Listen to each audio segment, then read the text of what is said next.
I stayed home with them. I never worked. I never had a nanny unless they were sleeping. Welcome back, family. Welcome back, everyone. Today we're covering the story of a woman who chose to end her marriage convinced that starting a new life with her 4 children would lead to greater happiness and freedom. She believed a fresh beginning would open better opportunities and brighter days. But as the months unfolded, the situation took an unexpected turn, and the reality of life after divorce proved far more difficult than she had imagined. What happened next serves as a powerful reminder that major life decisions can bring consequences no one sees coming. My 8-year relationship with my ex-husband and what I have been through in the last 2 years post-divorce with him has changed me forever.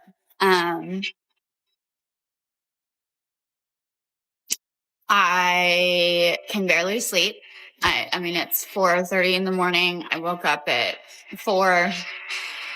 I can't go back to sleep. So I'll get up and start folding laundry, which is not normal. And that's being on a medication for sleep. I take Lexapro now.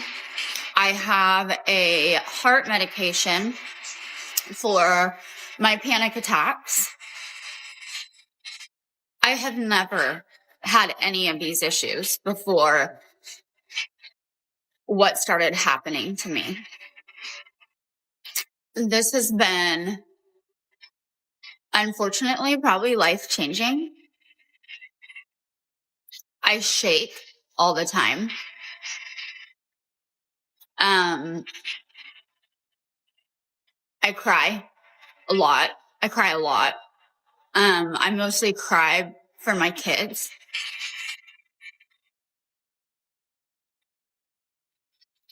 Because I see how it affects them and how unfair it is.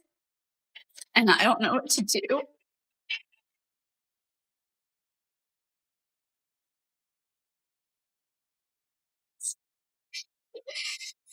To fix it for them.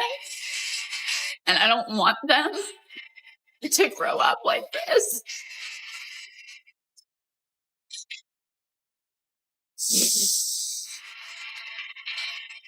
I'm a fixer by nature, so I always want to fix everything for everybody. And I look at my situation and I don't know how to fix it for my kids. I know that everybody says divorce is hard, which divorce is hard, okay? You have to make a lot of sacrifices just to get out of it. A lot.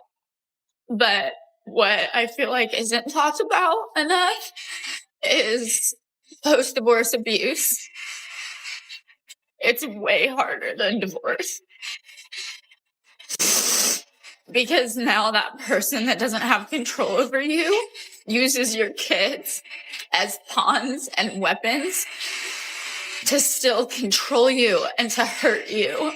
Because they know that that's the only thing that you care about is your kids. I know that I'll be stronger because of this, but right now, sometimes I'm just why me? Because I'm such a good person and I love people.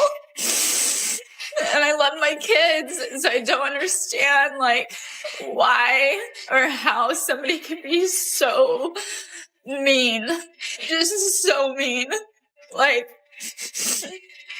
He watched me as a mother.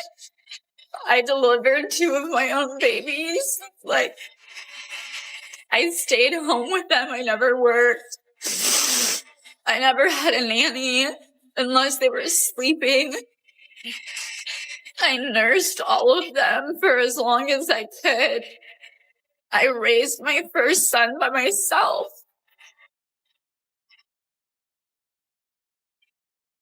It just sucks. It does. It sucks. So I guess the lesson to be learned would be pick very wisely the human that you have children with, because if you pick the wrong one, they'll make you miserable and they'll make your experience of motherhood miserable because they're sick. She believed ending the marriage would make life easier, but things did not go as planned. As new challenges appeared, many viewers questioned why she was blaming others after making the decision to leave.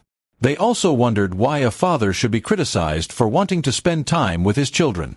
In the next clip, she explains the struggles she says she has been facing since the divorce. I haven't shared what's been done to me in the last month, but I feel like I'm in a place right now where I am comfortable sharing, thanks to my therapist. So about a month ago on a Wednesday, I was informed that my daughter was hit with a hula hoop and it popped her tooth out of pocket, and she had gum bruising. So she had gum bruising and her tooth literally popped out of the pocket or the socket. I'm not sure which one it is, to be honest with you. The school nurse, who is a registered nurse, informed me that it was really important that she went to go see a dentist within 24 hours. Her dad did not take her to the dentist within 24 hours. So Thursday was my day. I made an emergency dental appointment for her, and as soon as I walked into the school to sign her out, I was escorted by the police officer and the principal into a conference room where I was served papers,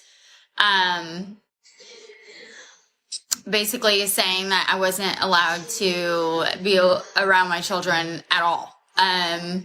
The judge granted access to the children, but I broke. I was trying to take care of my dog, and I fucking broke. Like,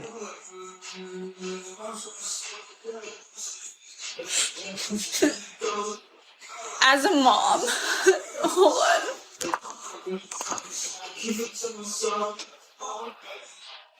As a mom, being told by a school that you are not allowed to see or have your kids when you're trying to help them, and you know that they're hurting.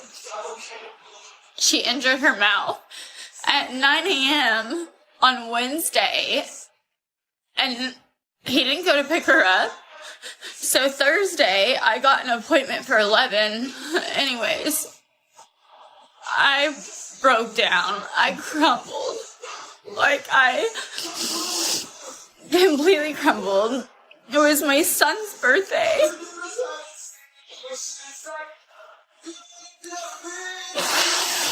Oh.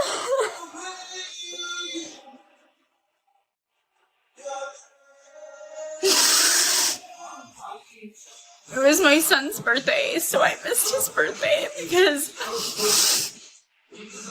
I was not granted any possession time. So I was granted access to the kids.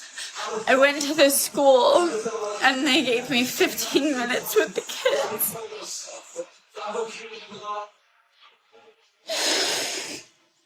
15 minutes on my son's birthday.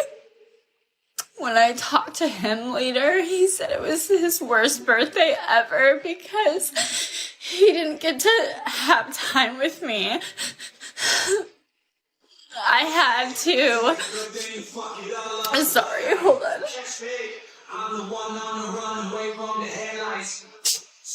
Completely break down for like 2 days. And then we went to court and we got to see the district judge, which helps like a lot. Because it's not an associate judge, it's the district judge, and he closed it all out, everything, and I got to get my kids. I have been dealing with somebody that is horrible for so fucking long. To take my babies over lies and saying things that just simply aren't true. I nursed my youngest until she was 2.5. She stopped nursing the first time her dad got overnight custody, and she started sucking her thumb.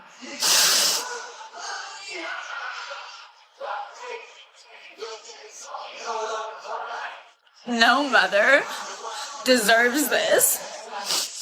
The treatment that I have gotten is horrible.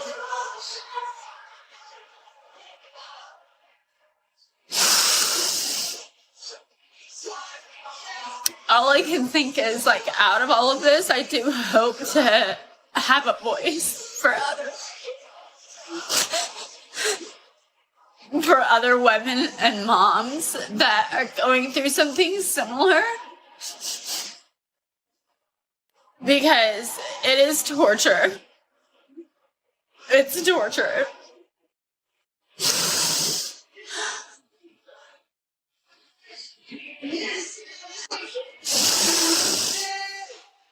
I think that they have to change, like, the system and look at abuse in a different way, because I left an abusive marriage, but just because I left that marriage, they haven't stopped the abuse. I'm still abused, and it's horrible. The abuse is just transformed into a different way.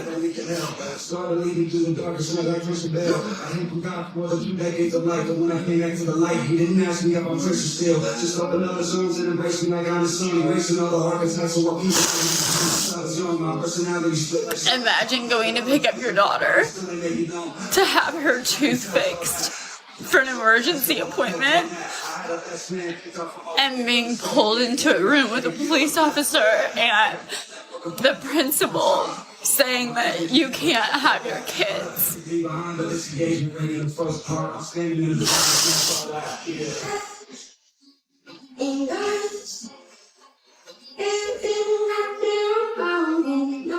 Now watch her explain her side of the story and decide for yourself.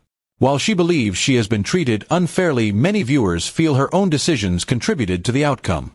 The discussion has sparked strong reactions online, with people divided over who should be held responsible. One thing is certain: every major relationship decision comes with lasting consequences. If you enjoyed this video, be sure to like, subscribe, comment, and share for more real-life stories and relationship discussions. Thanks for watching, and see you in the next one.